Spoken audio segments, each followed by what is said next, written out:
and we've got 5 wonderful employers. And it's going to be a little bit of chalk and talk like this, sitting down, but then we're going to break into small groups and we're going to have speed dating. But before we do that, what I wanted to introduce you, we've got Nick, give us a wave, Nick. And Nick runs an amazing organisation which is about wind farms and eco and green. It's called, well, you're a principal consultant, chartered civil engineer, but what's the name of the company? Offshore? Offshore Construction Association. Just tell me one thing. Britain is the largest producer of wind farms in Europe, yes? That's correct. So huge growth industry in renewables, in green technology, and many of you could retrain, or this word pivot, to this environment. So especially if you're interested in engineering, or talking about climate, or thinking maybe of other family members that you've got, how can we get into that? Carolina, I want to shake your hand. I was so desperate, I said to people, we need to have some employers. And she thought she was coming here to just volunteer to take the chairs up. But Carolina, your job is, briefly?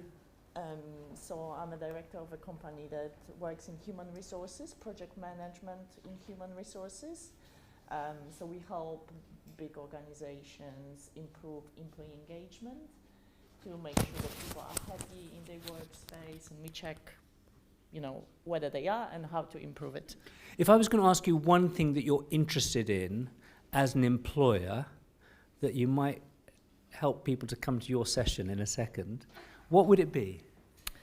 For me, as an employee, I always look for can-do attitude in people. So as a project manager, the main thing that you need in a job is common sense. So you need to think, apply logical thinking, and you need to be willing to learn. I can teach you anything.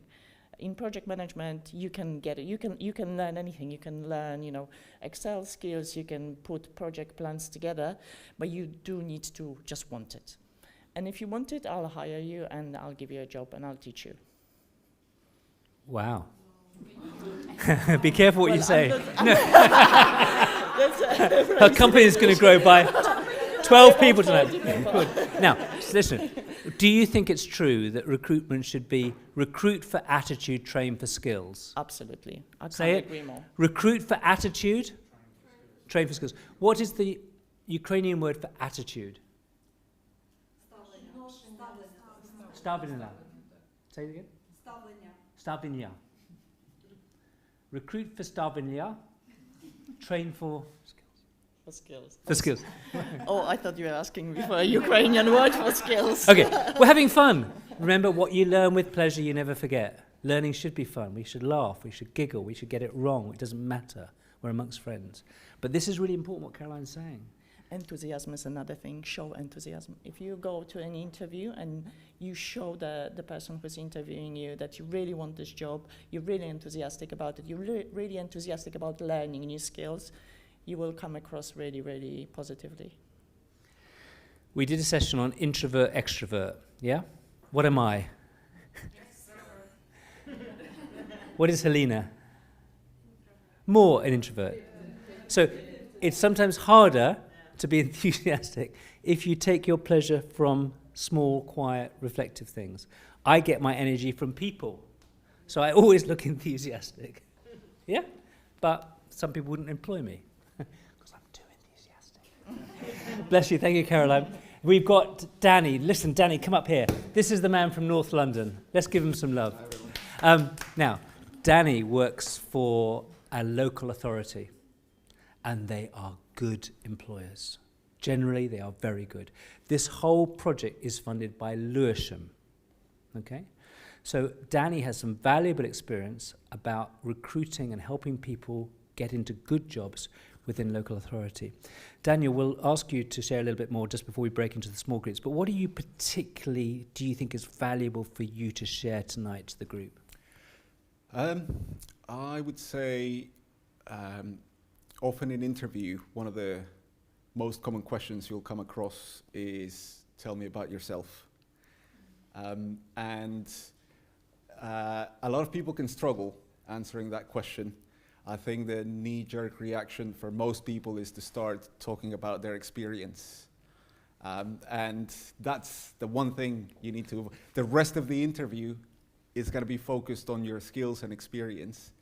And I think the key, or one of the main reasons why this question is so important, I'd like to think when we go through CVs, you know, it's quite easy for the most part to identify people with suitable skills.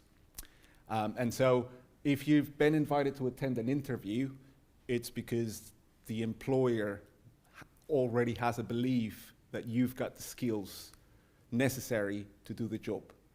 And one of the reasons why this question can be so important is because often we're all people, and so, you know, from a manager's perspective, it's important for them to be able to see how you're going to fit in with the rest of the team. And so, you know, just being able to talk about things like your hobbies, the things that you're actually interested in. All these things can also reveal skills that you might not even consider as skills. Okay, so, and again, it's just easy. Britain's a football-loving country, for example. So, you know, if you're talking about football, hey, you know, who do you support? That might lose you a job or two. But, you know. They will if they don't support Arsenal. Indeed. But again, being able to actually share, and it's not, I think it's not an easy thing because it involves you becoming a little bit vulnerable and, you know, making yourself a little bit vulnerable. But again, it gives people the opportunity to say, I can see how this person fits within the rest of the team. And you know, again, it's something that people overlook more often than not. Isn't that helpful? One of the people that I've talked to a lot is a man called Henry Stewart, and he runs a company called Happy Computers. And he told me once, if he sees a job that he's got, he'll bring 8 people who he knows could do the job because of the CVs. Computer trainers, programmers, whatever. The person he chooses is the person who makes other people look good in that interview. Fascinating. Because in a manager, you don't want a manager with sharp elbows telling people, get out of the way, I'm here now. And you don't want the boss thinking the manager is after their job. He said he wanted the person he recruited as a manager to make it clear when he was talking in this whole group how he interacted with other people and how that person made the other people feel good. Primary job of a manager is make somebody feel great about their work. If they're great at their work and they know they're great at the work, 90% of the job is done. We can talk about that later.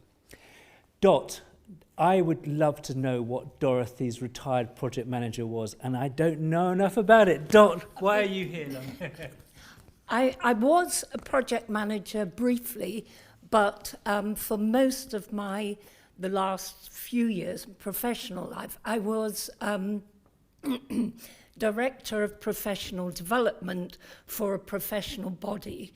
So I was in charge of developing or helping our members develop people, develop qualifications, and develop training in logistics, transport, and supply chain management. So, Dot, hasn't logistics changed overnight, hasn't it, really? well, yeah, so for a lot of the time, some of my staff were involved in promoting the career of logistics and supply chain management in schools and universities. And nobody really, they kind of go, supply chain, what's that?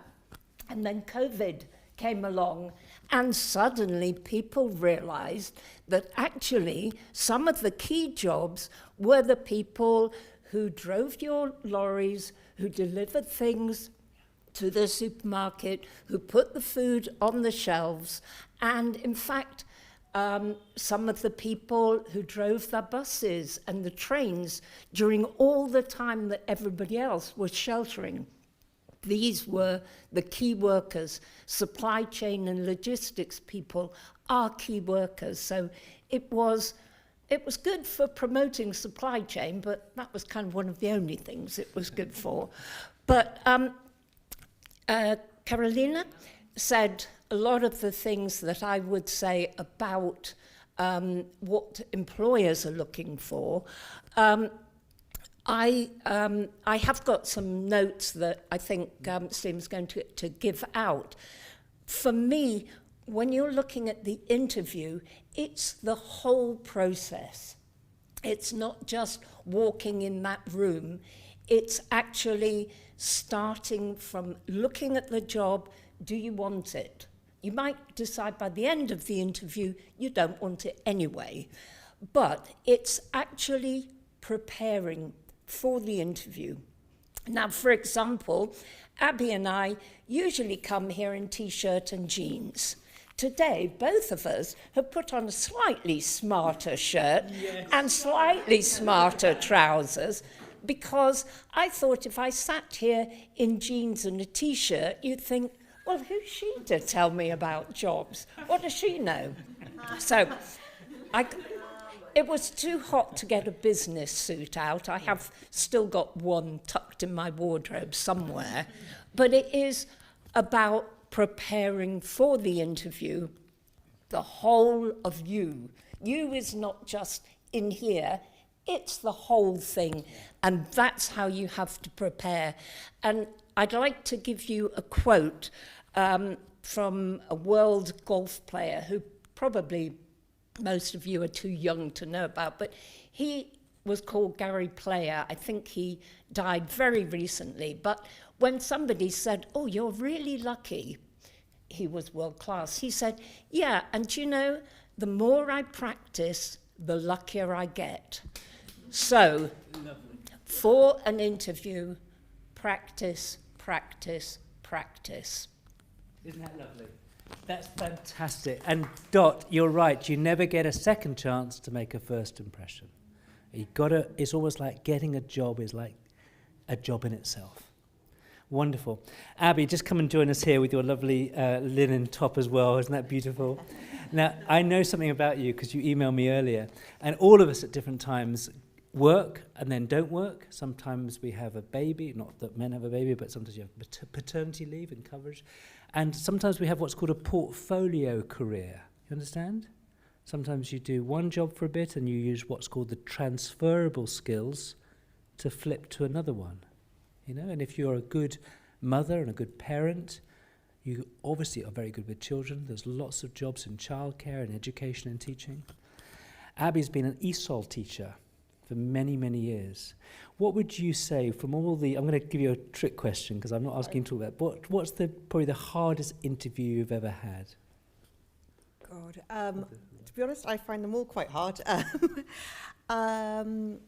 I think the hardest interview I had was one for the John Soane Museum because it was the one I wanted the most. And I think because I wanted it so badly and I loved the place so much, I was completely tongue-tied.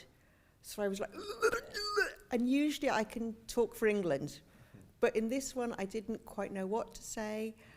The laptop wasn't quite working the way I was hoping it was going to work. There was a panel of 4 people, and I was thinking, who do I look at? The woman I know there? That one? What? And I didn't get the job. I got a very nice letter saying why I didn't get the job, but I didn't get the job. But, you know, maybe it wasn't right for me. So I think that was the hardest interview I've done. What did you learn from that seeming failure? That I need to up my IT skills because I was on a Mac and I usually have a laptop, so that's wrong-footed me. So I think because I felt self-conscious in the first few minutes, I lost a lot of my confidence.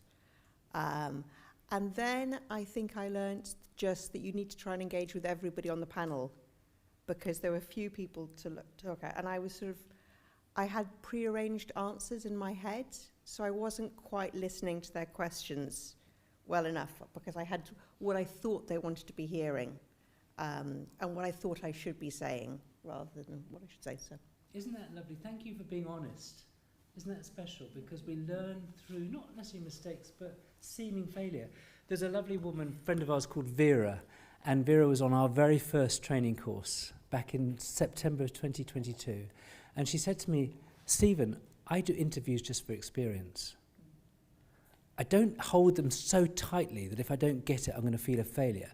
I just see it as a learning process. I said, really? She said, yeah.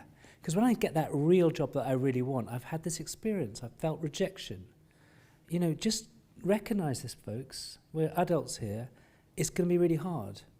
You may get the first job after 15 interviews. You might have to rethink your career. You might have to pivot. So it's hard to when you do get rejection or failure, but you learn and grow through it. Abby, thanks so much. I think that's all our interviews. Let's give them a round of applause. Come and sit down for 1 second. In a moment, we're going to split up. Come and sit back down on the chairs here. A special love to Nick, because when Dorothy was saying so specially about dressing up, I love the fact, I love the fact, no, not at all, not at all. I love the fact that Nick knows me. And he says, Steve, you're not that smart yourself, mate. But he's actually coming real. Can I just add a point on that? I think it's really, I was thinking about this morning actually, exactly what you were saying about being prepared for interviews and how to dress, because it's hot weather at the moment. And I think following on from kind of some of the other comments I made about being prepared and wanting the job and being able to demonstrate that, it's important that you dress nicely, but also that you dress appropriately for the business that you're working in. Now, normally when I'm working in Hatch, I'll go in dressed similarly to this. If it's hot, if it's not, I might wear my going to work outfit from the city, you know, shirt and trousers. If I go and meet a client, I go in a suit. Because if I go and meet a client which is financial, I'll definitely go and wear a suit.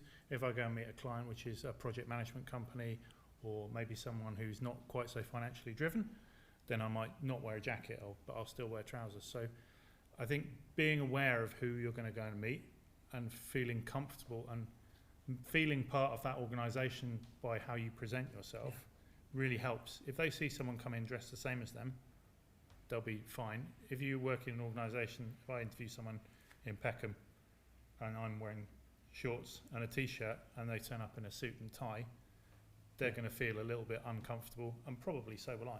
Yeah. So I think it's quite important that you kind of understand that as well. Isn't that lovely? Nick, you're amongst friends today. It doesn't matter how you dress today, because it's your wisdom and your knowledge. But one thing is, you can always dress down, but you can't dress back up. Yeah. So take a tie and go to reception, and if people haven't got suits on, you can always take you can always take your tie off. But if you go without a tie and nobody's wearing a tie, you can't find a tie, can I borrow your tie? So just think about that. Now, come and sit back right down again. Before we start this little speed dating, I wanted to ask you a couple of questions, because when people come to training, they often think the answers are the things you need. One of the things about learning is thinking about what questions will unlock that learning. So here's some questions for you. Where do you meet employers? Everywhere. What are these two people at the bus stop doing?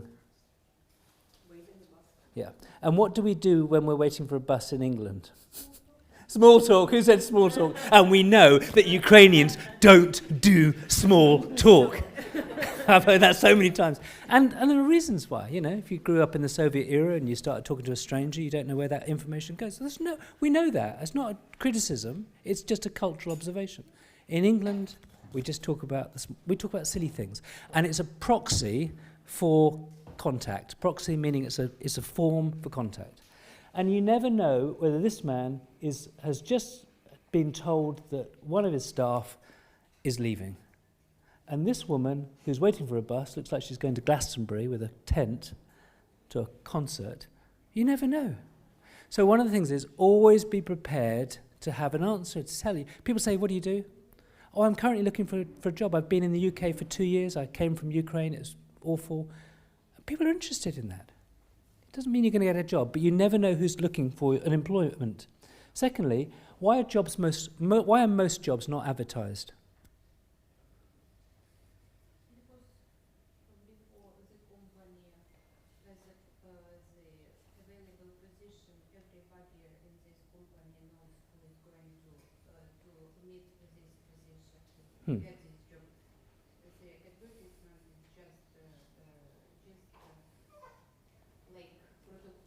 Well, it is protocol. Yeah. But anyhow, the company will hire that person who is going to be on this place even before months the advertising will be presented on their internet. Yeah. I'm going to ask Daniel to answer this later on when he just does his little last bit before we break up. Most statutory jobs, most jobs that are funded by government, most jobs that are from a corporate perspective, it's about equal opportunities, and you have to be seen to be advertising. But most jobs, certainly in Lewisham, are run by small businesses with 2 or 3 staff, and most people don't even pay for an advert. And the unintended consequences of putting an advert out is you often get 50 or 60 CVs. It takes ages. So most employers will say to people, hey, we're recruiting for someone. Does anybody know who can do a maternity leave? And that's why your network is your net worth. Your network is your net worth. So you need to be talking to people, finding out what happens in your organization. Are they ever hiring? Are they talking about hiring? Is somebody leaving? These are really important things. Not every job is advertised. In fact, a lot of the jobs are never advertised. Also, it used to cost a lot of money. I used to run a charity and we used to have to put an advert in Wednesday's Guardian. It also cost £250 for an advert that size. I always resented it. But it's always the best way to recruit widely. Here's another question. What problems do employers have?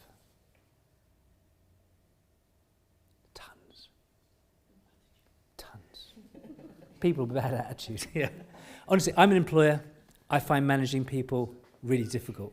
I just do, because I could rather do it myself. No, but there's always problems at work. So one of the things that you have to think about is, I'm a good problem solver. I sort out shit. It's good. You don't say that. Yeah, do not put shit on your CVs. Please don't put that. But the point is, tough things happen. I used to run a cafe at the top of the hill, and I was going to make one person redundant because he was always late. And I used to get it in the ears from everybody else. Rory's always late. I have to cover his ass, cover his back. And and I nearly sacked him. And he said, no, Steve, you need me. I said, why? I said, because I'm the only one who can sort out the dishwasher. And it was true. It kept on breaking, and he was the only one who could fix it. And I reframed that. I gave him a little bit of leeway by being late, because I knew he was a problem solver. So when Daniel said, tell us about yourself, do you know what? I've learned, because I've had so many difficulties in my life, not least escaping war, that I'm really good at overcoming problems. Now, if I'm an employer and I hear that, that's music, because there's always problems at work. Practical things, but also strategic things. So think about the employer. What are they looking for? Almost think about their business. Like with Nick's business, he's growing wind farms. And an interviewer says, I'm really interested in this, but I can imagine there's a real problem about capacity and getting people who have both got the experience but also the attitude for growth in your company. Am I right? Nick's ears are picking up. It's absolutely true. There's a huge growth expansion, but we've got a skills shortage. We have a brain drain in this country. You are the brain gain. You are. Think about that. Your attitude for work, your degrees. How many people here have got 2 degrees in the room? 2 degrees. I'm going to put my hand down because I haven't. Look at that. 1, 2, 3, 4. Nick's got one. Most of you have got a master's. That's gold dust. That really shows knowledge, experience, value. So this is another thing that's important. Think about the employment. Second, another question. If you were to employ someone, what would you be looking for? Have you ever thought about that? What would you be looking for? We can do some role play tonight, if we had time, about you being the employer. Fascinating. Often employers are more scared in the interview than the employee, because they're going to get it in the neck if they get the wrong person. So think about, would you employ yourself? You know, what would you be looking for? Here's the other question. Here's a little video. Stefan, do I get it right? Do I go to the video?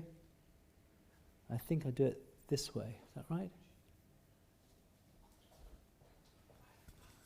Alt-tab. Alt-tab. Yeah. Here we are. Right. Have a look at this. This is a bit of fun. If I can get it working. Oh, sorry. I just need to do it here. Alt-tab. No, I can't see it on the screen. Sorry, Stefan. Just go to the beginning of this little film. It's worth doing. Ah, that's it. Right. From the start? Yeah. Here we go. Mr. Goodman. What makes you think you're qualified for this job? Oh! Ah! Stop punching me! I'm punching Please you. stop!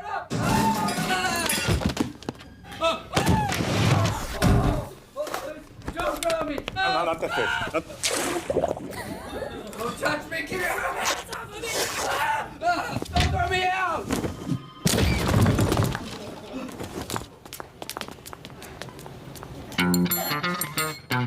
Next. Here it is, huh? Get it? Hey! Only works if you drink Pepsi Max. A little bit of fun. Interviews.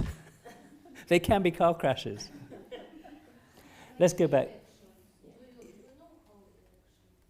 How elections? I don't know. And that's what Carolina said. So attitude is really important to skills. As well, skills for some jobs are really crucial. That they'll recruit because they or shortlist for skills, but they may give you the job because of the attitude. And finally, think about this. If you're an accountant, you could work in a whole range of environments. You could work in the city, where they'll give you £75,000 a year and a Porsche. And you'll be eligible for a bonus of up to £500,000 a year, maybe. And will you be happy? Or you could be an accountant, and you could work as a bursar in your local primary school, where you have the children's holidays, and you can fit into your life. And one of the things that's really important when you think about jobs is not just what you're going to be doing and who for, but what is the culture that you're going to be working in. I have only survived 3 months in a corporate job. You can tell. I'm too maverick. I'm too crazy to work in a suit. But I learnt that the hard way. But think about where you are. And you can compromise money for reward. In fact, if you ever work for yourself, the money you get at the end of the month is a reward. If you work for somebody else, especially if you work the whole life for them, when you get the money, here's the word, it's called compensation. You get the money as a compensation because you've had to sweat everything for them. You work for something that's a bit more personal to you, it's reward. Now, that's easy for me to say. I check my privilege, you know, I have a job, I'm fine. Well, I don't have a brilliant job, but I'm able to survive. But if you need a job, go for anything to start with, you know, if you need money. But equally, we're all the time talking about really good jobs for you, aspiration, high quality jobs, but also think about the environment. So there we are, some things to think about. And one of the last things I want to say is that some employers will look past your supposed weakness. Some people will actually say, in fact, Daniel, come up here 1 second, because we were just talking about this. In local authorities especially, they will often provide additional support for language or for disabilities or special needs, and Dot in a second. But what do you think about this? Some people won't, they'll only see the problem. Other smart employers will see past that seeming weakness. Yeah, absolutely. I think local authorities are not the best, but can be particularly good at, you know, being more open to equal opportunities. Something that I can tell you wholeheartedly is when you offer people opportunities that they're not expecting, you get 1,000% back from them, and that's one of the things that, you know, becomes quite just apparent when you're willing to take that risk and sort of trust your instinct, trust your guts, and you know, it's incredible. Some of the colleagues that I work with started off because they were given an opportunity. You know, we've got many residents, Islington residents working in the council, and when you hear their stories, it's honestly, it can be quite inspiring because it just opens up another world of opportunities and possibilities. So yeah, I think that's what I can say about that. Yes, Dorothy. Can I add to that? Yes. Because that came up in the discussion we were having earlier, and I said, as an employer, I was never judging people on their English. Obviously, your CV, whatever email or letter that you send in, you get an English speaker to check it. But when you're in the interview, we're not judging you on your English because after all, British people, we're not known for our ability to speak other languages, quite honestly, you know, so we're impressed that you are speaking good English or good enough to work. So don't worry about your English. That's very important. Hi, welcome. Come in. Just one last thing, Daniel, and I just want to ask you to comment on this as well. When we talk about employers, we do have a very strong commitment to diversity and what's called equal opportunities. And in the UK law, there are 9 protected characteristics or protected characteristics around gender, around disability, around if you're a parent, around if you are age. People often discriminate on age. And I think the thing that I would say is local authorities really pride themselves, they should do, on being much more open. And so if you seem to think that your disability, whether your speech or your movement or your way that you describe yourself, even your pronouns now, people say, are you a he, him, a she, they? You know, these are things that are sensitive because maybe in your culture we didn't have that. But it's really important to think about this. And if you felt that you were ever discriminated at an interview, there are processes that we could help you think through. Why is that? Wouldn't you agree? Yeah, absolutely. I mean, I think, you know, again, local authorities, charities as well, actually, are particularly good at just being very inclusive within their recruitment practices. One of my jobs is actually also being able to talk to employers and make recommendations about how to make their recruitment procedures friendlier. And that's I think one of the sort of key issues that you'll encounter out there. But with I think the work culture in the UK can be very accommodating. You know, one of the key things I think that it helps with things like disabilities. It's not to focus on the disability itself, but you know, be able to focus on what you have to offer. There's a lot of things that people don't understand. I encourage you to look up the social model of disability as well. That's something quite enlightening because it brings it back to what we were talking about earlier. It's about the attitudes, and I think that's one of the key things that's now it's becoming even more something that I think, you know, it's easy to overlook is the dynamics of the kind of recruitment practices. People don't tend to stay too long in jobs anymore. It used to be that, you know, you'd find a job, stay there for 25 years, get a gold watch at the end of that, and you know, retire, and that was you know, that was life. But now people like to get a taste for different roles, and I'm probably just going far off topic now. No, but you know, it's yeah, it's quite important. Really, doesn't it show you that Daniel's got so much experience, and so this is really helpful because in a moment when we break up, hi Quayla, come on in. So there we are. Last question. There it was. There it is. And what jobs? This is a very interesting thing because we've done a whole session on soft skills. Some of the soft skills are the really magic ingredients to grow your career. Hard skills will get you the job. Soft skills will grow your career because it's about taking initiative. It's being a good communicator. It's working in teams. And so if you think you've got a good set of soft skills, be thinking what jobs will really help you grow those and shine. Thank you, Daniel. So come and sit down. So come back, sit. And we'll leave that. Just the last thing is, what do you need from an employer? Everybody thinks about money. Don't just think about money. Will you work with an employer that will give you freedom, job satisfaction, sense of pride, possibilities, growth, good things? Yes, yeah. One of the things I really like to encourage people to do is, in terms of interviews, have questions prepared for the employers. One of the questions I'd really like to encourage people to ask is to ask the panel, what do you like about working here? Because that can be quite revealing as well.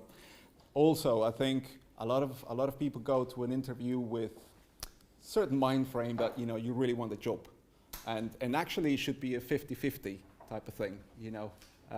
You're there to interview them in a sense as well and decide whether the organization is right for you, whether the environment that they offer is right for you, whether the career development is right for you. And so one of the other questions that I like to ask, or I encourage people to ask, is why has this job become available? That can be quite revealing.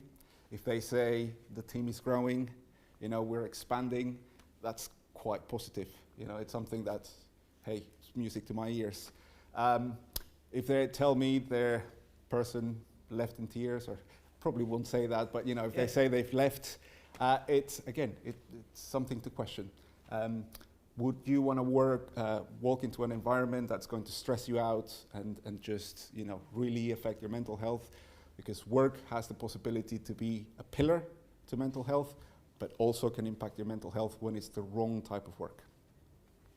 Really helpful, really helpful. So listen, we're going to now break up, but just before you do that, when you think about employment, we often think working for somebody else.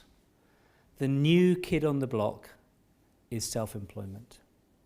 The new kid on the block is self-employment working from the UK in Ukraine. Now, the war has meant that a lot of businesses aren't growing, but there's other markets opening. Lots of Polish people were working here, they've gone back to Poland.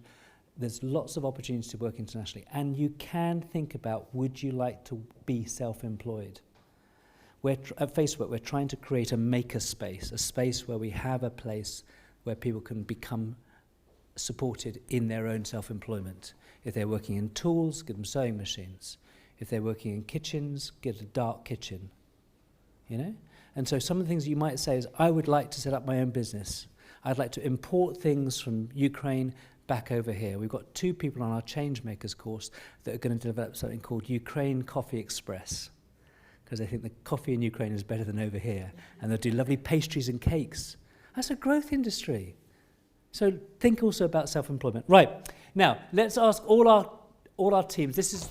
At the end of the day, this will be up here and we can do it. So let's not do that now. So let's get everybody back. Nick, Daniel, Dottie, Abby, Carolina, Daniel, up here again. Right, we are now, this is their last pitch to you, okay? Okay. They are going to tell you why you should come and talk to them about working as an employer, okay? They've never had this prepared. I'll give them a hard time. So I'm going to start with Caroline in a second. What do you feel you can offer people here tonight from all your experience that you are passionate about, that you want to share, that you want to help people think about? Well, I think I'm quite well placed, being from the similar part of the world as you guys. Came here for over 20 years ago, and I think I went through a similar journey as you did. I was really determined to first get a job, then get a better job, you know, develop and kind of grow into a position I am now. So I think culturally as well, I can maybe talk to you a little bit more about what kind of struck me here as an employee. And also I think language-wise, there's a couple of tips I think I can share. You know, we were talking a little bit earlier about it, how, you know, you can try and think, how can I speak perfect grammar? And by the time you come up with your sentence, the conversation moved on, etc. Just speak. Forget the grammar, just speak, people will understand you, and grammar will come, I think. And most of the time you will find that you speak correctly anyway, but just speak. That's the worst barrier you can have, that, you know, just sitting there thinking, oh my God, is this correctly in English, etc., and then you've lost the moment. I want to come to her one, don't you? I want to go. Abby, what are you going to talk about? What do you offer? Well, I am actually quite a creative thinker, so I'm good at thinking of random different solutions to jobs and random ways to get different jobs that you're passionate and interested about. And also, as you all know, I've been an ESOL teacher for years and years and years and years, so I'm quite good about strategy. In fact, Alina was one of my star pupils. Wow. So I'm quite good about strategies to help you with your language. And Yep. What else can I offer? I'm really good at thinking on the spot as well, and I'm good at sort of creative arts projects as well. So if you want something a little bit outside the box, not too straight-laced, come to me. Abby, brilliant. Daniel, we've heard a little bit about Daniel, works for the local authority, but Daniel, in summary, what do you think you can really bring and offer to people tonight? Well, I think one of the things that I think I can really offer is some simple but very effective tips in terms of, making the process of attending interviews, even things like job searching, a lot less daunting and a lot less frustrating. I know those two simple processes can lead to a lot of frustration. So yeah, I'd like to share some tips that I picked up. They're not my tips. These are tips that I've taken from multitude of people that I've helped and worked with throughout the years. So yeah. Wonderful. Dot? I'd like you to elaborate on your question to me, actually. Well, I was thinking on my feet, but I was saying, what do you think you would really think you can offer tonight? If people are coming to your session now, or just the small groups, what do you really want people to learn from you and your experience about employing people? Well, that's one of them. You can take the time to actually think about what you're saying. You can ask people, could you just tell me a little bit more about this question? Those kinds of techniques, ways of answering questions and not rushing. Yeah. So I remember interviewing somebody and I asked them a question and they were quiet and I thought they'd dried up. Because silence is difficult, isn't it? Yeah. But when they answered, it was powerful. They'd had a moment just to think and compose. And you can say, that's a really good question, just give me a second. Yeah. Yes, my response to that would be, and you bang it dead. It's such a powerful thing about how you compose your speech. Nick? I run a small business, which is it's international, but we have a small team. So I'm kind of reflective of the people you were talking about, with 2 or 3 people based in Lewisham. We work in Beckham. So I think I can bring that perspective of running a small business here in London and what the employer is looking for. Ironically, I've been working on foreign outside the UK projects for much of the last 12 years. I've worked and lived and worked in Paris. I lived and worked in Hamburg. I've lived and worked in Copenhagen and the US, all of which have different cultures and mostly different languages, which I've struggled to speak in a professional environment. So I'm very aware of what it's like going into a workplace where you maybe don't understand everything everyone is saying. And particularly what I would say I'm familiar with is the idea of trying to build that social bond as well. Sometimes when you're at work, the work words are easier to understand, and it's the quick discussion afterwards, which is really the bit where you build the teamwork, etc., which is can be a struggle. So those are the things that I'm familiar with, and yeah, that's my offering. Isn't that wonderful? So now, the way that speed dating works is we've got 10 minutes, okay? So in 10 minutes' time, right now we're going to split up, and you can talk to anybody, and then when I go, who can whistle really well? Who's a really good whistler here? Oh well, no. I'll find some music. I'll put some music on, and when the music starts, even if the conversation is really, really good, you have to move to another table. Okay? So you don't have to go to all 5 of them, but I want you to go to at least 4 of them. Okay? In the next hour. You get to sit down all the time. So Nick, you will be up here. Okay? Bring your chair over here a little bit more. So Nick is here, not on a big chair, it's a small chair. So Nick will have a small chair here, and come to see Nick here, just maybe 4 people, okay? Not right now. Carolina, come over to the red table here. Just watch these leads here a bit. We're a bit loose here tonight. So Carolina will be there. Abby and Dot, I'd like to go onto that big table there. One end, the other end there. Daniel on the red bench here, okay? Now, let's really do this, okay? It's going to be like scientific. Who's the most popular? 5, 4, 3. If there's more than 5 people, I'm going to split you up. So ready? 5, 4, 3, 2, 1, go!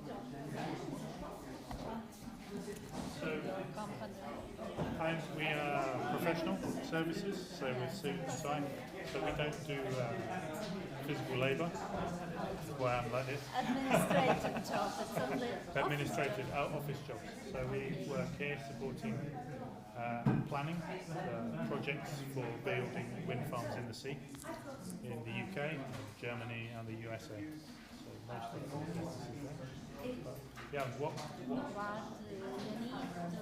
find like somebody with professionals. so engineering skills mainly. Design, so civil engineer, I don't know if that's the same in Ukrainian. Civil engineer. That is my training, that's my job. Designing ports, so Odessa, places like that. It's very specific. But no, but it's a mix. So I have people in my team who are civil engineers. I have scientists. I have a man who programmed the Hubble telescope, astrophysics. He works for me now because we do science in the sea as well. I have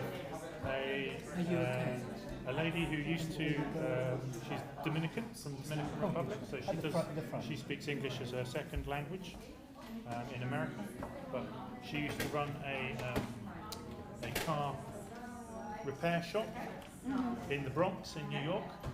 That was the job before she came to work for me. Very different career, but she's amazing. She's the best member of staff I have. No one else from my company is listening. She's brilliant. She does administration. So she used to work in the car shop, chasing people in New York for payment, trying to get money and dealing with guys who have big arms and maybe guns as well, who are having their cars repaired. But so she's not scared of people. Very respectful.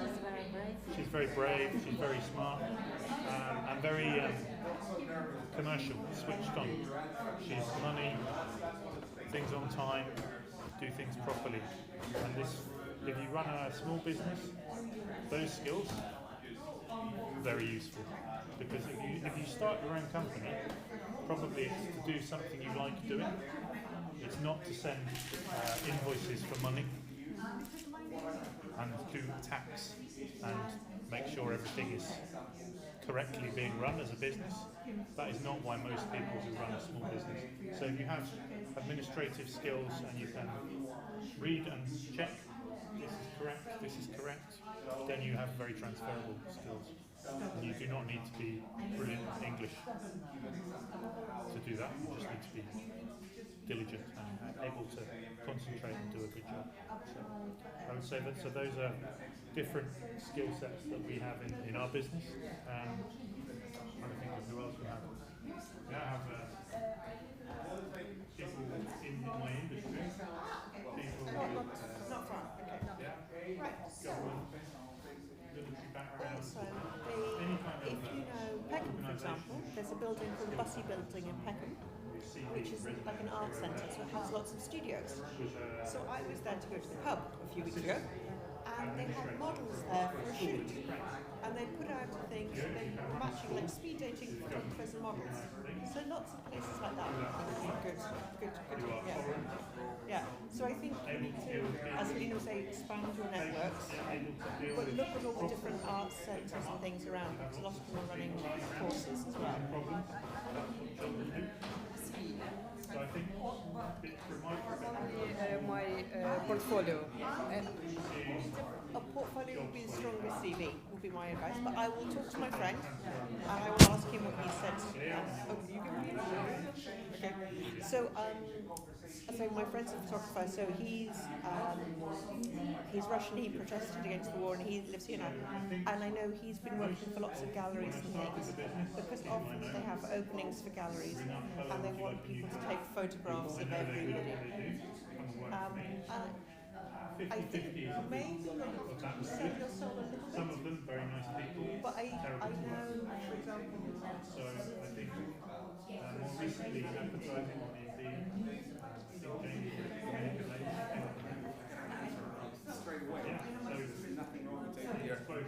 There's absolutely nothing wrong with taking your time to answer the question. Now, couple of very simple tips. If you want to gain yourself a little bit of extra time, if you think, oh, I've almost got the answer, I just needed a bit of extra time, just ask them to rephrase the question.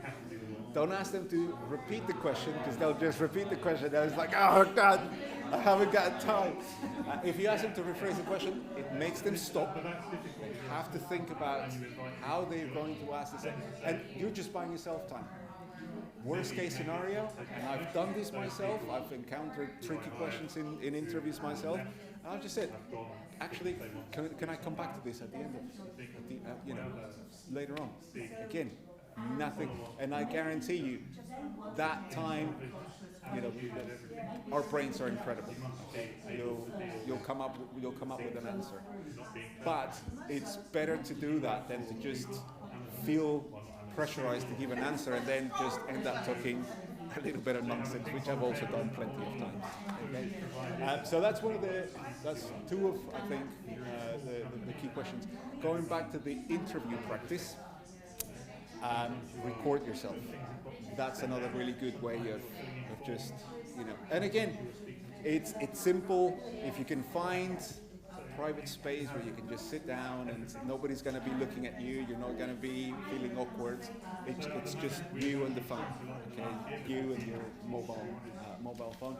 And again, you'd be surprised at how much you can get out of just being able to run through that practice. Yes.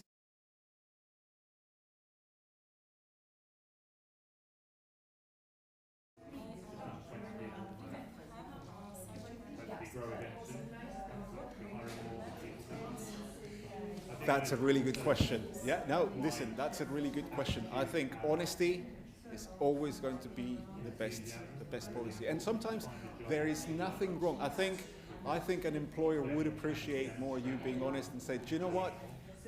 I've never been in a situation like that, so I find it difficult to be able to say how I would react.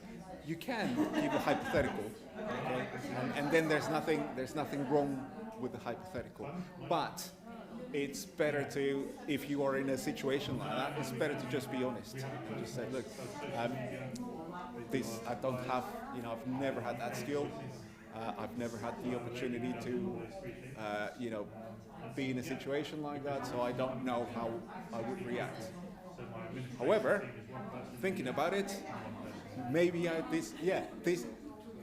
knowing myself, maybe this is how I would, I would approach the situation. Okay, and again, something I always try. If I feel, I try not to end on a negative. So if I'm going to give an answer where I think, well, ultimately the question is, I don't know. However, I would love to learn. Okay? This kind of brings me to the application process. Okay? Something I've noticed, particularly of Ukrainians, is that you guys, when you guys look at a job description, you seem to think that you have to meet every single point that they're asking for. I can tell you right now that people in most job descriptions don't exist. Okay? I know. And look, the employer is just trying to find the best person. That person being described, if they exist, they're already employed, earning a lot of money. Okay?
were an artist, photographer or print,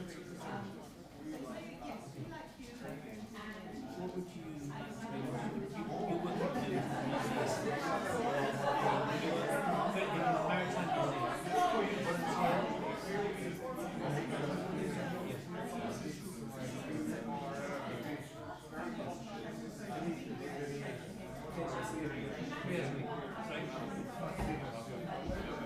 it's a serious organisation. This is the National Maritime Museum.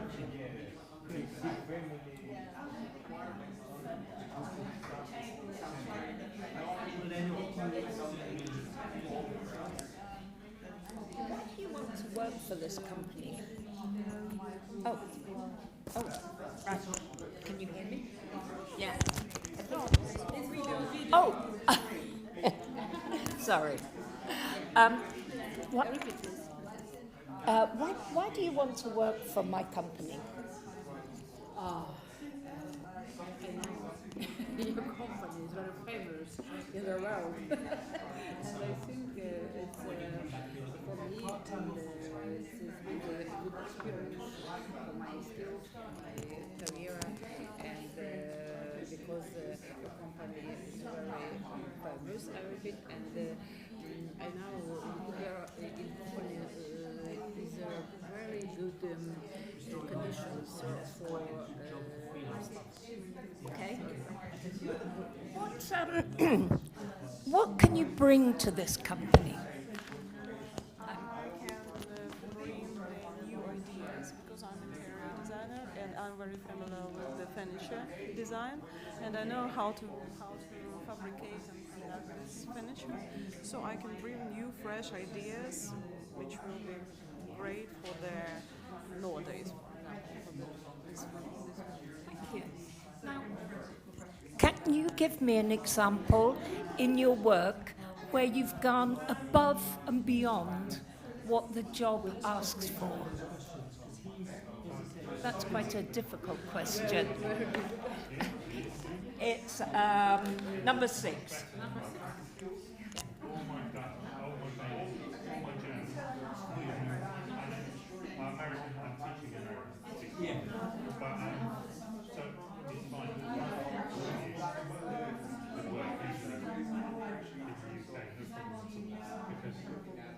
The good thing about English is that, and living in London in particular, is that London is full of people who speak English with whichever grammar they like. And people here are used to hearing it. So it's honestly about talking, not about getting everything perfect. The communication.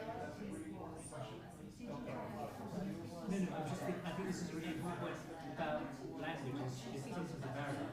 There's some a big barrier. I used to think that I could speak French. I'm sure on a few occasions we've done research and I had too many 3 glasses of red wine and I would lose my feeling of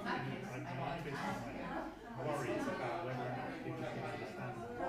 And I would then go for it and just speak I could get my words out enough, so my vocabulary was big enough to get the point across. I think that is learning, knowing some words is important. In English we have tens of thousands of words compared to every other language, so you cannot know them all, nobody does. You can wave your arm around like an Italian, you know one word for something, it's fine. You can get the point. Learning Russian will come business to other people. So the idiom, where people say, yeah, exactly,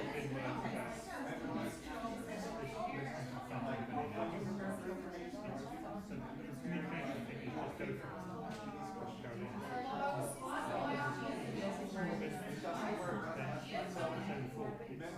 Ability, attitude is most important. People can do the things. Numbers doesn't matter whether you speak the language or not. If you can understand the numbers and do the work with those, you can do that. If it's checking, does this look the same as this?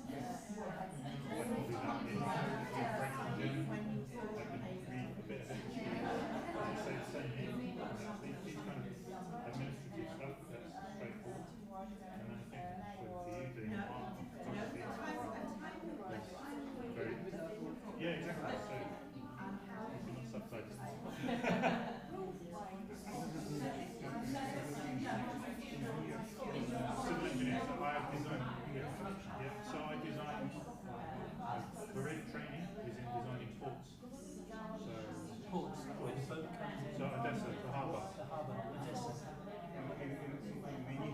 Yeah. So in the UK, Libya, lots of different countries I did that. And now I build wind farms in the sea. I don't know how you say it. Wind farms. In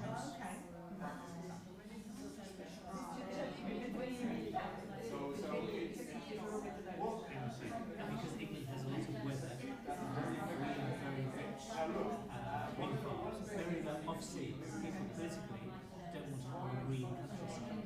If you can't see them, it's better. But it's probably more expensive. It's much more expensive, which is good. Because then they make money. So that's my business. But we have a small team here in the UK, and then I have a team in the US, in Boston, in the USA. So we're a multinational company of 16 people.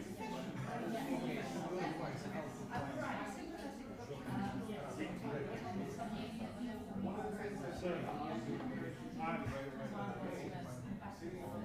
You're in telecommunications, aren't you? You were electrical engineering. so you know communication protocols and all this stuff. RJ45, yeah, Ethernet, fiber optics, connections, terminations, all of this. There is that in Australia. So we, yeah, so we get involved in some of that. Control of the turbines. We have SCADA systems and that stuff. What do you advise? I would say send me your CV and I'll have a look. Maybe not for me, but then the rest. It's electrical engineering. Engineering professionally in the UK is a struggle to get people because engineering is tough mentally. You have to be good at math. So for 20 years, the number of university students has been like this because no one wants to do it. Everyone got it. No, but people don't want to learn the difficult subjects here in the UK. So the demand is people here in the UK for electrical engineering, I would say, is really This is good news. I think if you have really strong technical skills as an engineer in the UK, it's a good time to be here. Do you have a degree? If you finish just level 2.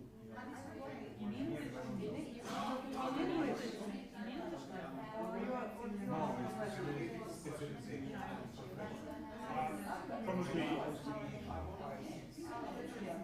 I'm going to make an assumption that you are maybe older than me. And if you have your degree in Ukraine and you're older than me, it's probably at a good level compared to everything here now. So I would say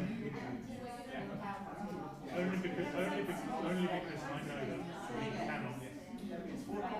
We don't do electrical engineering, but we see it because it's part of the project, and I know that it's difficult to get people with the skills doing that who understand.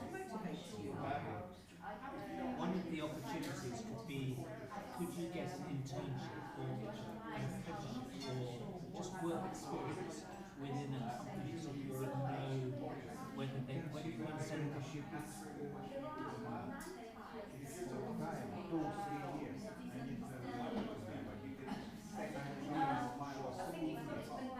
No, you can do for an internship. Internship could be 6 weeks or 4 weeks or 8 weeks. Internship, where you just go and you do the job and you maybe get paid a smaller salary for a period, and they say, "Oh, good. Maybe we give you a full-time job." Like a trial, a test.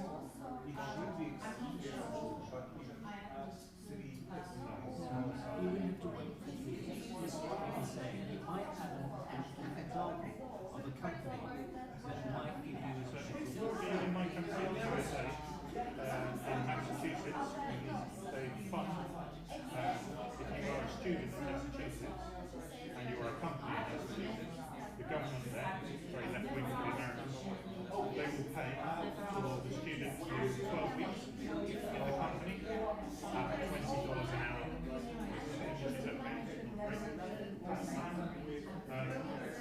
students who work in the business. So I have 2 students now in the US, and I have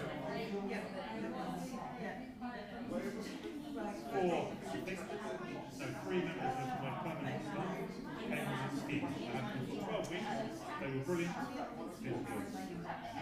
So the same thing exists here for companies offering short-term placements to try and people out. It's very popular here for people returning to work after maternity, having children, because companies have realised that if you are 35 and you've been off work for 5 years having children, but you have 10 years experience working before that, you're probably a really good person to have in the business because maybe you're not going to have any more children. And therefore you are going to get someone good for the last 15 years. So those people struggle to go back into work because it's a similar situation. Maybe some of you things have changed in 5 years, you don't know the environment. So we have 3 people who take doing this as well.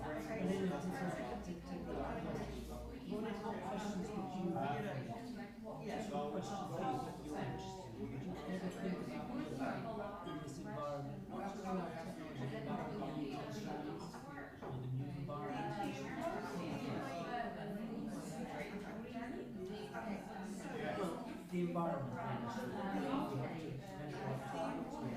reduce our carbon.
Big companies get paid a lot of money to do the clearing, so recycling is big companies build like they have a huge pond just up the road. Big recycling, 100% of everything goes in is recycled. Really amazing. But it's done by a big company, so there's no incentive for me or you or we have a different attitude from the Europeans here. As you may see, sometimes people are very proud of being different from Europe. Here, it's a big...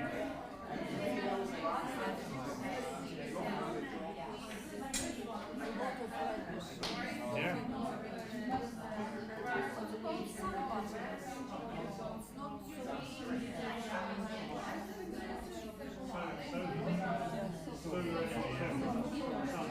Yeah, no, it's very popular here, and there are big government subsidies, money from the government to build displaced. Yeah,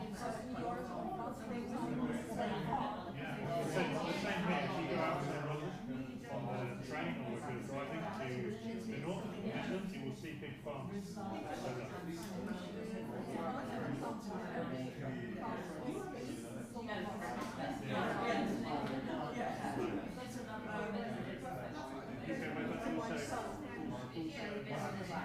Yeah. difficult to put solar panels in the roof here because people don't want to look often. So there's less concern about. I can't put solar panels on my roof where I have to. I'm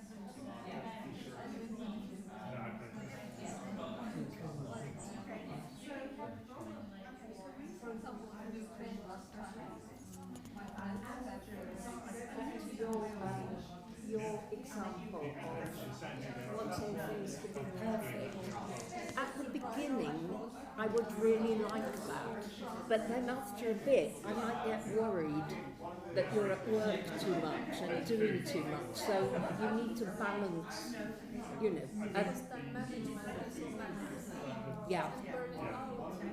Exactly. So when you gave that example of, you know, wanting things to be perfect and staying on till things are finished, that's good.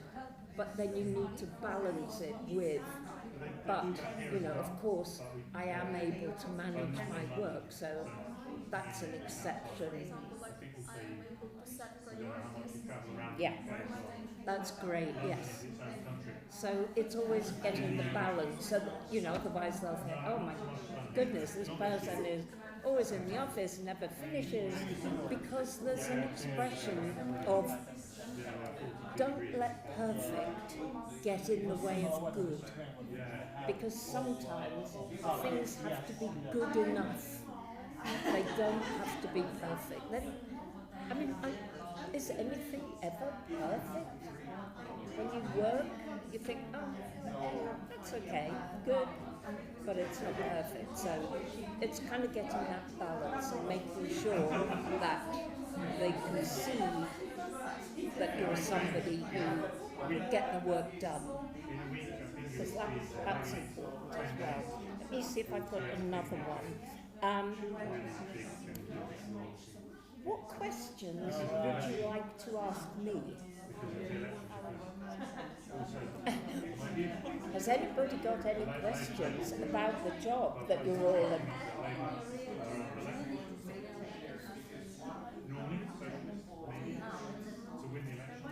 Well, yes, of course. We have, in terms of opportunities, there are always new developments, and we like to promote internally, okay, and to develop people to do the job as well as possible. So, what else would you like to ask me about my company? Yeah.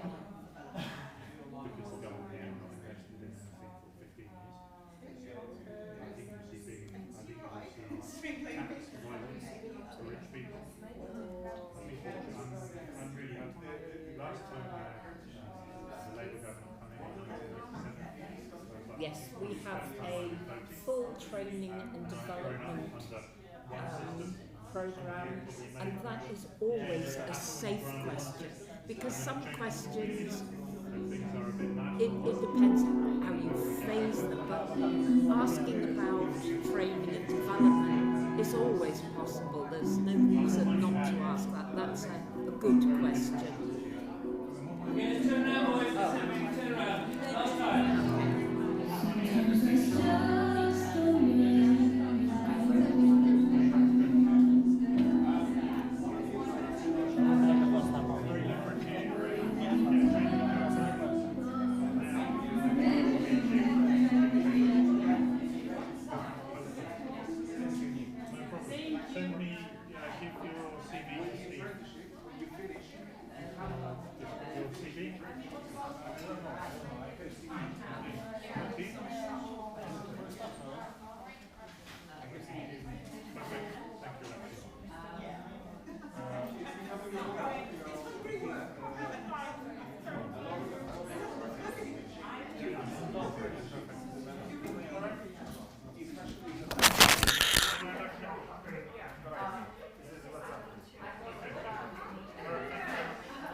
difficult, it makes life difficult for getting things like this going, because the people who pay for these events don't have any spare money. We give money to this, or we give it to meals for children in school. So I think we can take away some of those pressures. That's good. Okay, sorry.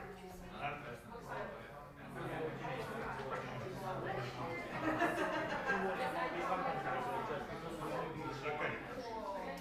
I run a company is professional services company, so business to business. We work here in the UK, in the USA, in Boston, on the East Coast. And we provide advice on countries who want to Okay. succeed. Have we got any questions, or how is it going so far?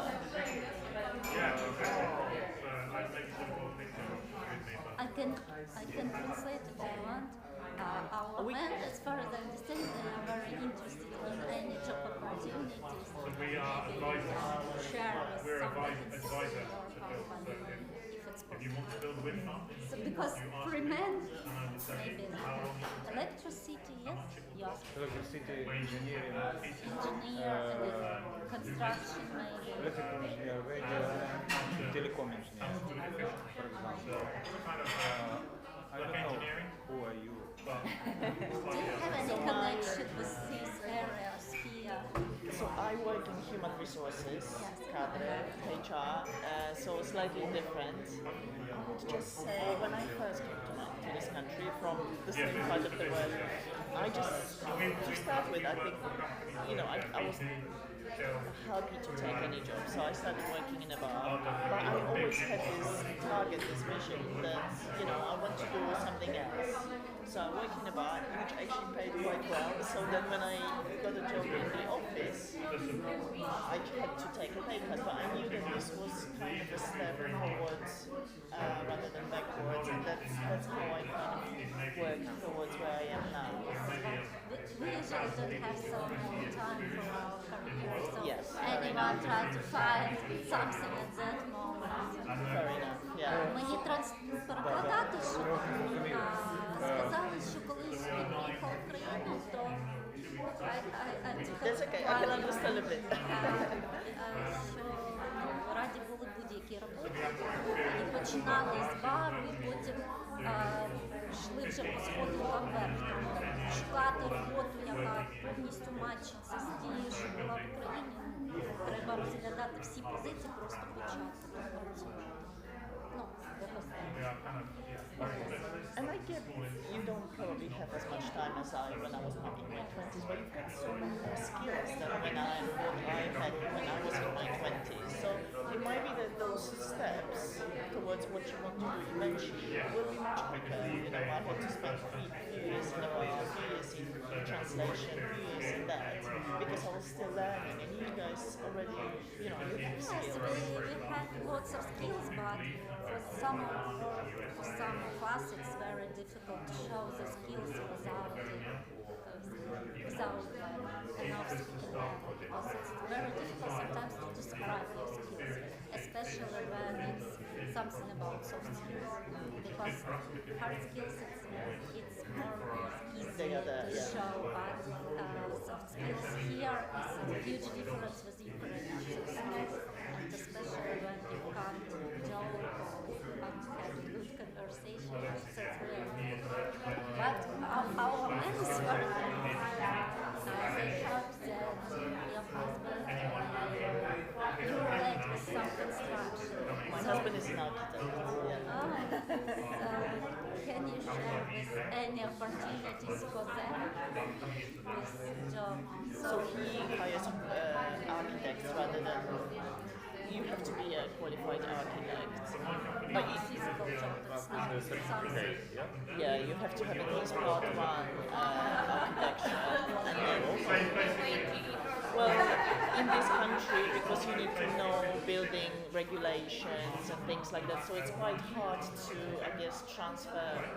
Saying that, he's got two Ukrainian, when the war started, Ukrainians started coming over, he's got a Ukrainian lady who does visualizations for him, because you don't need to know building regulations, you don't actually design, they design and she just kind of shows it. So there are always opportunities like that. But if you want to give me your details, I'm happy to pass it on, and if he knows any builders, he can pass on your details.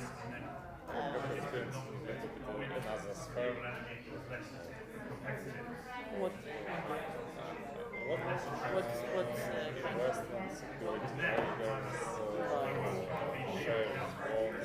yeah, I don't know. Unfortunately, I don't know anyone in that kind of field.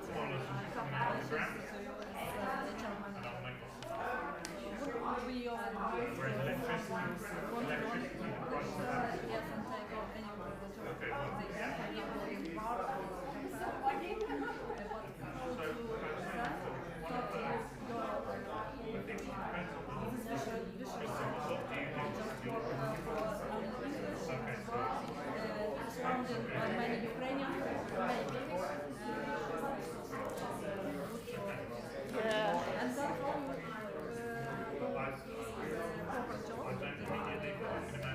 I think lots of Polish people at the time when I moved here fell into a trap of just living with Polish people, working with Polish people. They didn't speak any English, while I was really determined. I always knew that I came to this country to integrate, you know.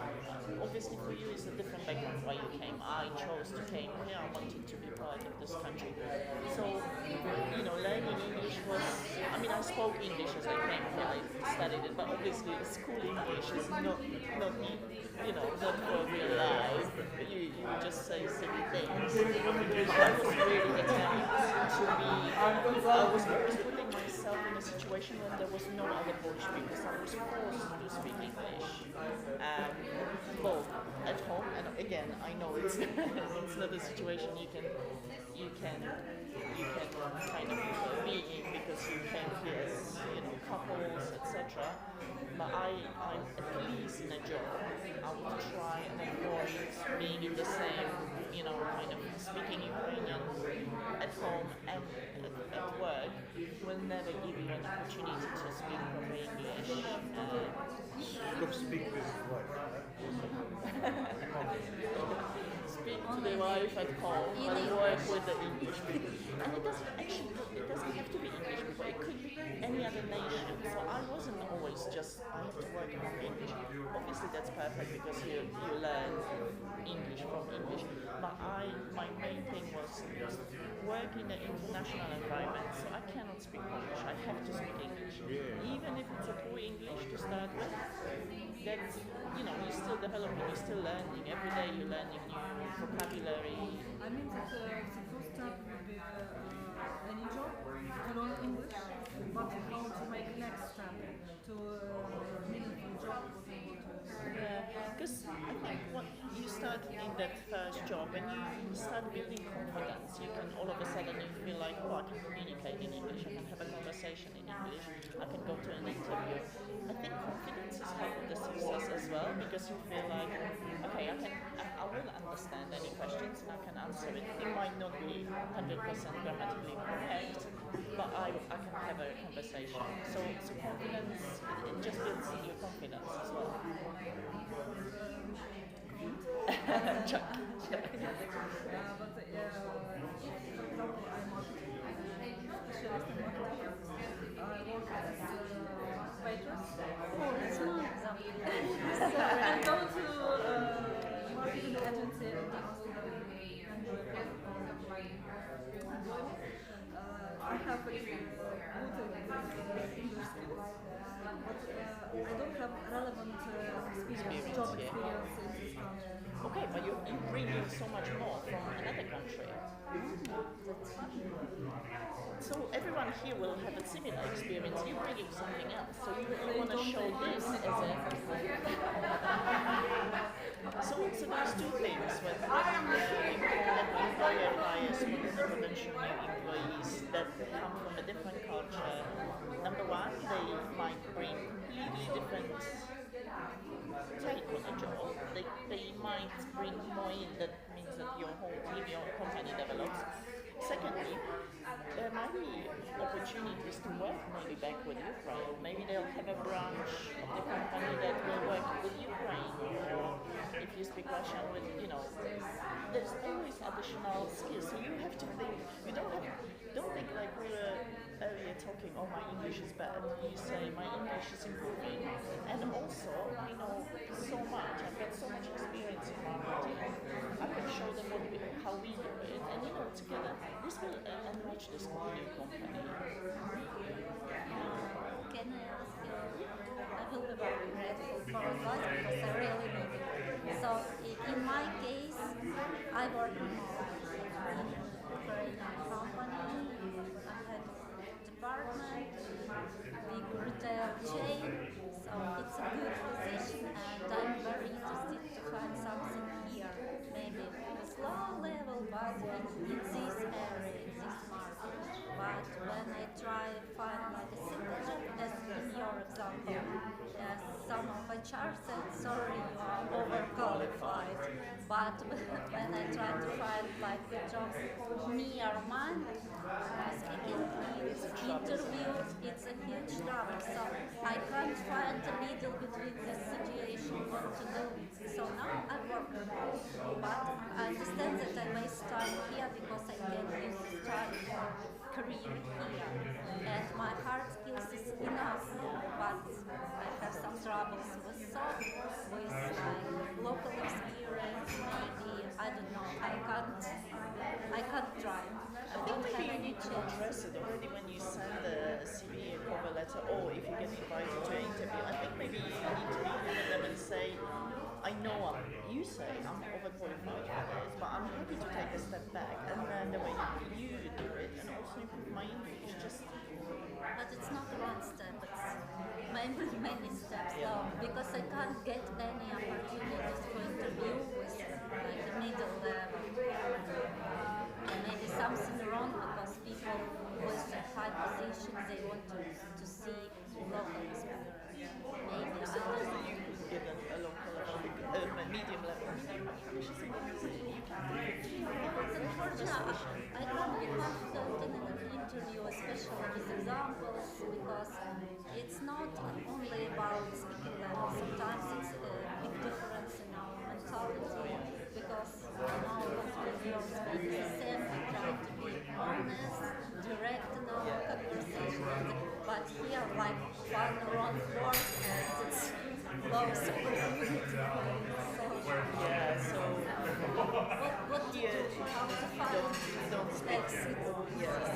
When something is really bad, you say that's interesting. You have to learn. Yeah, unfortunately, there is this like a soft in between. I think I saw somewhere on the internet like a translation of when an English person says, yes, I'd love to come. They say I'm not coming.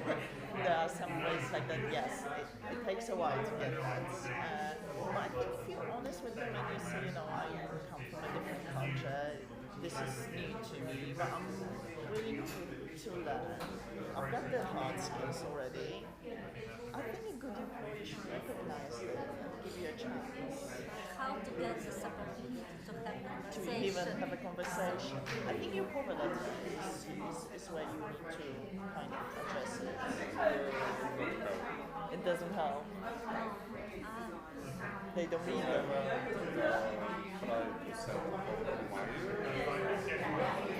The same position, market work, and try to send another position bound, driver,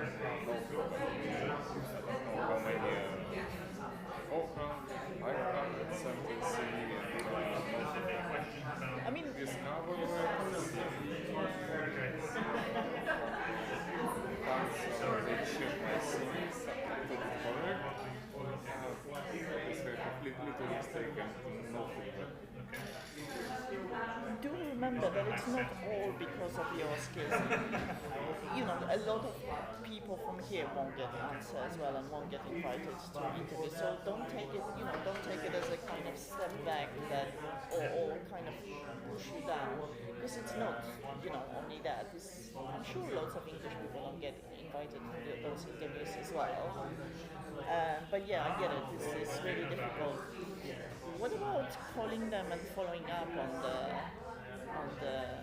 Would you feel comfortable speaking on the phone with someone? No. Okay. lots of examples when people find a job with recommendation, especially in hospitality when somebody Polish works, they try to invite Polish people. The same situation but with Ukrainians. If somebody, one Ukrainian doesn't find a job in this company, so in a half a year it will be loads. So here is, as far as I understand, it's very important to have these relationships with people, and it will give you a chance to find a job. But how to find this relationship?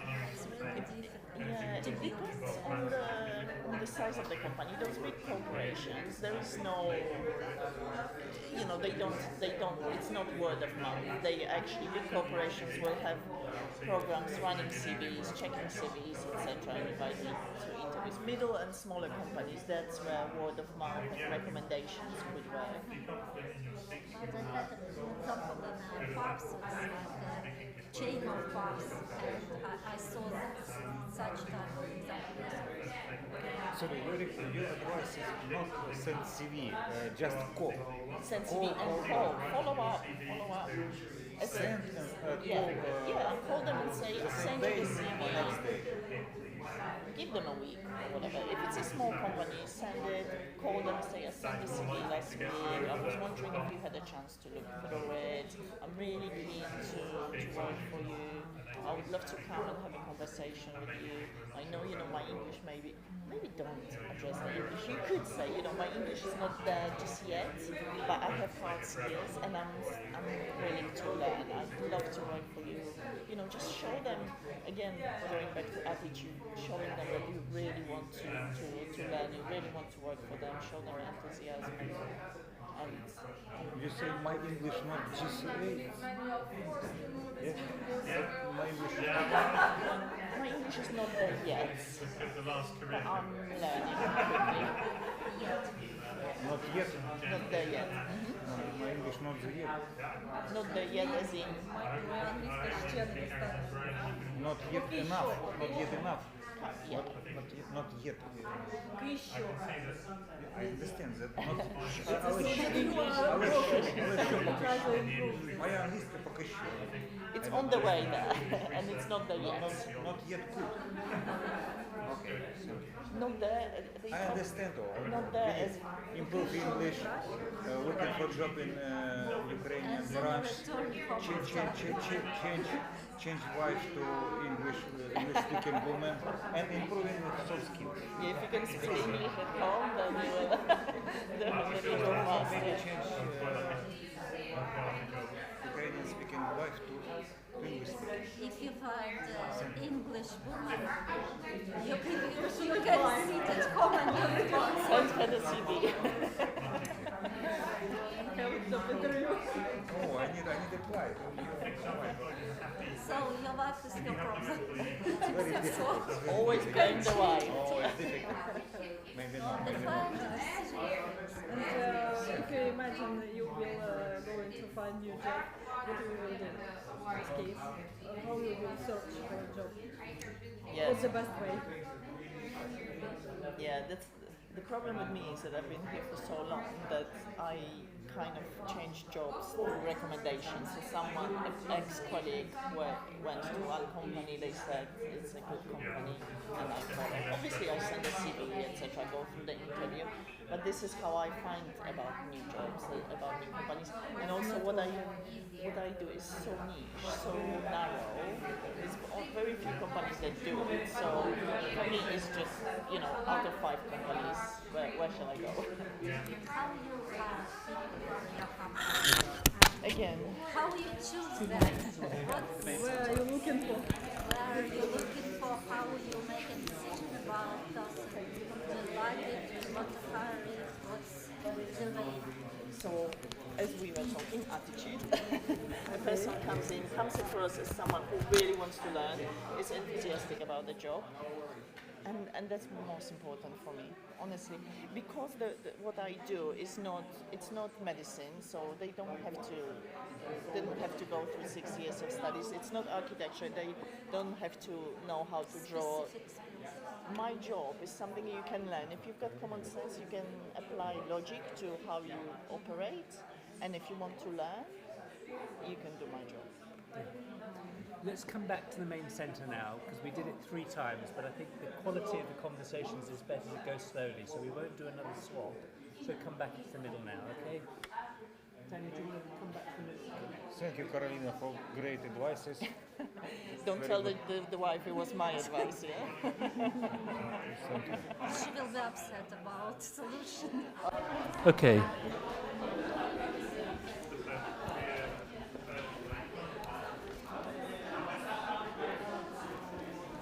I'm going to turn the air conditioning off. It's a bit cold, do you think? Yeah. Turn that off. I love your top. Yeah, So beautiful.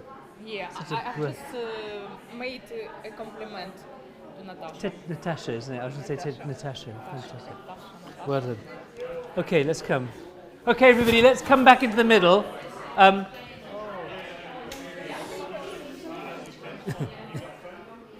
So for this last session, we'll just stand, okay? Don't worry about the chairs. Just come together and stand. Don't worry about the chairs. Everybody stand. One of the things that a lot of companies do now is they have meetings where everybody has to stand because the meetings are shorter. There's nobody wants to stand. So everybody come and stand for just 5 more minutes, okay? I want Nick to come up here, Carolina to come up here, Abby, Dot, Victoria, Daniel, that's right. Right. First of all,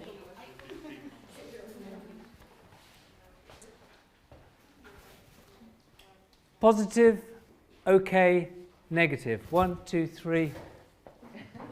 Now, okay, so why was it positive? Just a few things. What did people think? What was good about this? It was useful, inspiring, lot of tips. A lot of tips, inspiring, useful. Great. We're going to do the feedback later on in a second. Right, Katya, what did you think? Very useful for me because I received your emotion. It's not described on the paper always. It's like face to face. Yeah. It's very important. Oh, lovely. Thank you, Polina. And I was talking to Katya because Katya is an accountant, okay? She had her own accountancy business at home. She says her accountancy is like a dynasty in Ukraine. Her grandfather was an accountant, her father was an accountant, she's an accountant, her son loves maths. You can't get a job yet, but we're going to talk to Deloitte next week because we need to find a company that's big enough that will give you a chance. Yeah? This word yet is very important, isn't it? It's the difference between fixed mindset and growth mindset. The difference is I can't do it. I can't do it. We are the Yeti Club. We are the Yeti Club. So it's a really, I know it's corny, but that sticks. I'm not there yet, but I'm getting there. Daniel, let me ask this man because he said something profound that I overheard about turning a negative into a positive. Yeah, so I think especially when you're doing an application, for example, or even a question that might come up on interview, and it's perhaps a skill or experience that you don't have. Not having it doesn't have to be a negative. I always try to find a way to turn a negative into a positive. And an easy way to do that with these type of situations is just being honest and kind of say, look, you know, if you're doing it at the interview or whether you're writing an application, is to say, I don't have the skill sets or I don't have that particular experience. However, this is one of the things that really attracted me about the job, that I might have the opportunity to develop those skills and to gain that experience. And actually, that can be very valuable to an employer. An employer having the opportunity to develop someone to do the way they want to do things can be more valuable than someone that's going to come in and do things the way that they do them. Yeah. Okay, so think about that. So often think about the things that you think you could trip up on or you could stumble, and let's rehearse those. So if anybody is going for an interview between now and next year, come and have some interview practice. Helena's very scary. She's the bad cop, I'm the good cop. Sit down here, she'll ask the hard questions. And we'll just say that you could have done that better. If you record yourself on your phone in an interview practice, even better. Nick, can I ask you, what did you take away from today? Because the wonderful thing is that you felt you were coming to give. I bet you learned some things, didn't you, Nick? Yeah, I've learned there's some amazing skill sets and some amazing people in the room. I've learned some things about running a business from talking to some of the people here, about other people's experience of doing something that I'm doing now. There's people in this room who've got more experience in doing it than I have, and have been through processes that I'm thinking about doing and can give me advice on that. So that's pretty useful. And I think also that the level of English here is great. Yeah. It's much better than my French. It's much better than my German. As I said earlier, it's much better than my Spanish. And yeah, I've managed to go and work in teams of people speaking those languages professionally. Well, the people I was working with may say I didn't manage, but you know, I've done that, and I think everyone here should be confident in their ability to communicate in English. From what I've seen, it's not about whether or not you know how to do everything and say everything you want to say. It's about whether or not you've got the willingness to say something and to try and get the point across. Because everyone needs to learn to speak to each other differently. That's so wise, isn't it? It's really wise. Really good stuff. Don't make the best the enemy of the good. Yeah. Sometimes you have to think, I have to be the best. My English has to be grammar perfect. You'll spend your whole life trying to be perfect. All your life.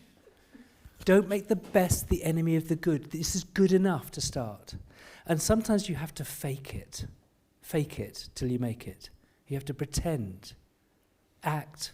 You'll be surprised. What did you think about today? What did you take away? So Nick stole my idea about talking about English as well, because I've noticed that nearly so many of you said to me, my English isn't good enough, and yet you've described perfectly your skills, what you did back in Ukraine, what you want to do here. Absolutely don't have any complexes about your English. It's amazing, honestly. Another thing I've noticed, and I was so impressed with and touched by how many people are willing to just retrain, do something else, and I think that's the way to do it. You'll be back to where your career wants to be in no time, as long as you've got this attitude, okay, I'll do something else for a while. Maybe that will help me improve my English, maybe that will help me improve my soft skills, and I'll be back where I wanted to be in my career in no time. Amazing, great work, guys. That's really special. Again, sometimes tragedy creates new opportunity. And we're so fixed with the tragedy, we don't say, well, actually, it's a chance to relearn. Alvin Toffler, he says, the 21st century literate person is someone who can learn, unlearn, and relearn. And we hate the idea of unlearning. We think it's a waste of my degree, waste of my career. Get over it. I have Elena, she's not here tonight. She's a lawyer in Ukraine. She's now going to set up a coffee shop in London. Why? Because she'll be happy. She'll learn skills. That was the past. Lawyer, coffee, hospitality, new job, wonderful. Dot and Abby, both of you come. Dot, I've been listening to Dot's session a little bit. Lots of interview questions you've got. What do you take away from tonight? What do you think? Well, I would like to give the example that Nazari gave, because I was saying, tell stories, give examples, never just answer the question. And I talked about something where you improved a process. And you're a software engineer, that's right, isn't it? And I was expecting an example from software engineering, and you talked about cleaning and cleaning a room better so that you actually weren't asked to clean it again, and you improved the productivity. And so it's that thing of telling a story, and it can be a very odd story because the employer will remember you from the story. So an excellent example if you want to ask him more about how to clean a room properly. Oh, Dot, that's lovely. Thank you so much. What a lovely, lovely story. People will remember that. I spoke to him the other day, and his job was cleaning, but he was a brilliant cleaner. You remember? Right. Well, I learned a couple of things. There seem to be more HR specialists and psychologists in Ukraine than any other country I have come across. That was the first thing. The second thing is, often a few people I was talking to have a fixed idea of what a British person is looking for in a job. Remember, we're all people. You're all incredibly articulate and creative. And everybody I spoke to gave amazing answers. So at the end of the day, there isn't a specific British person what they're looking for in the job.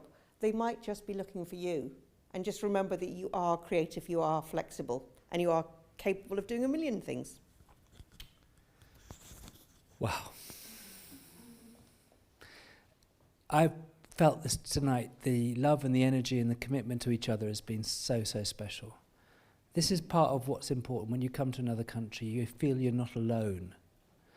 So this is the last task tonight. Think of somebody you've spoken to today and think about how you're going to help them in their job search. Turn the focus away from yourself. Elena, I met Elena. She's an academic. Who do I know who's interested in academia? Katia, I spoke to you. It's a waste of your wonderful accountancy skills. I'm going to help you try to talk to Deloitte. Now, the reality is we finish the course next Friday, but we've got the whole summer.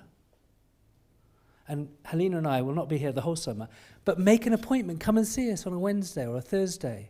Say, I want to just talk to you. Who would here love to set up their own business? Nick would. Nick has set up his own business. Tetiana, come here. And Mariana, come down here. Marina is one of the country's top interior designer.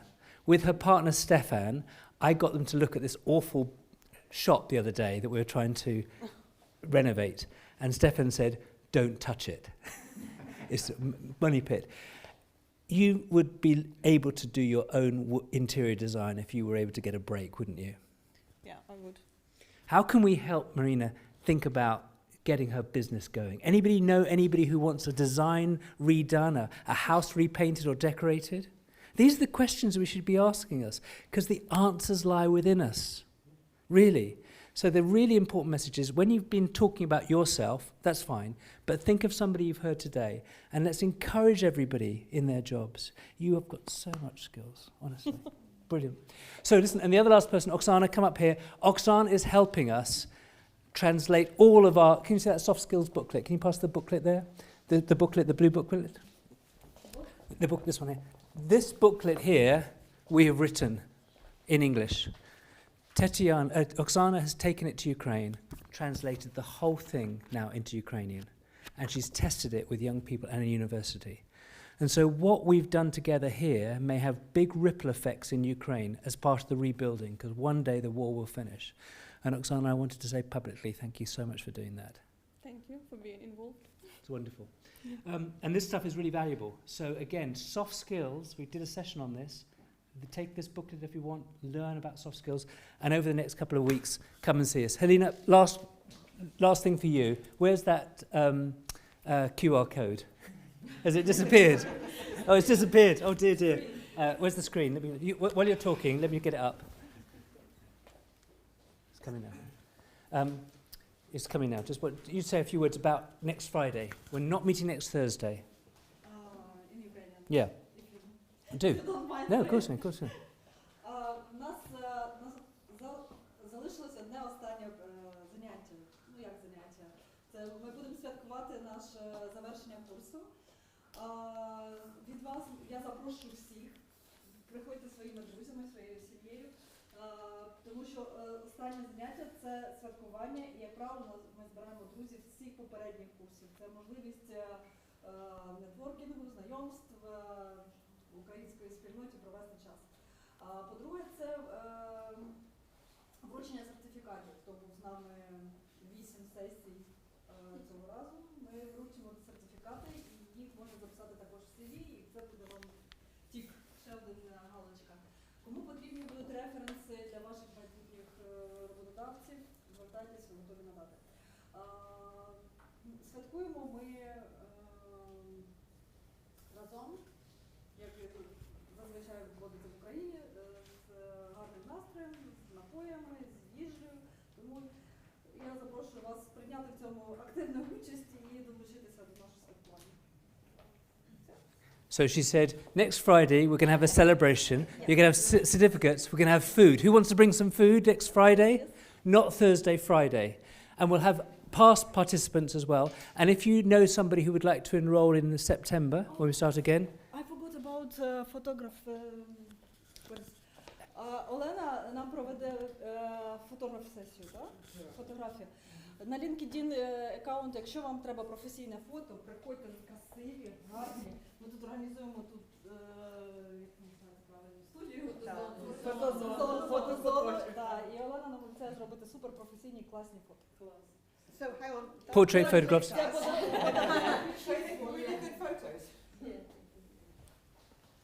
Yeah, so portrait photographs.